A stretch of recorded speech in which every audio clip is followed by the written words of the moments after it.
గుర్తుపెట్టుకోండి ఫ్రెండ్స్. అట్లా గౌతమేశ్వరుడు అంటేనేమో ఈశ్వరుడు అని గుర్తుపెట్టుకోండి ఫ్రెండ్స్. వరద గోదావరి అంటేనేమో వరదలాగా కన్నీరు. హాస్యంగా ఎన్నైనా గుర్తుపెట్టుకోవచ్చు ఫ్రెండ్స్.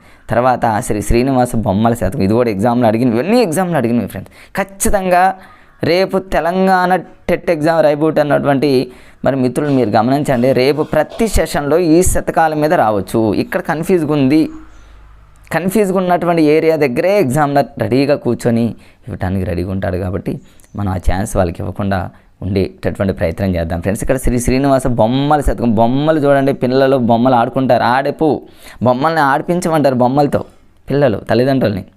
అట్లా గుర్తుపెట్టుకుని ఆడపి చంద్రమౌళి గుర్తుపెట్టుకుని. కవి శశాంక అంటేనేమో శంఖం అని గుర్తుపెట్టుకుని, పిల్లలు శంఖం తీసుకొని ఊదుతూ ఆడుకుంటూ ఉంటారు, ఎంజాయ్ చేస్తూ ఉంటారని గుర్తుపెట్టుకోండి ఫ్రెండ్స్.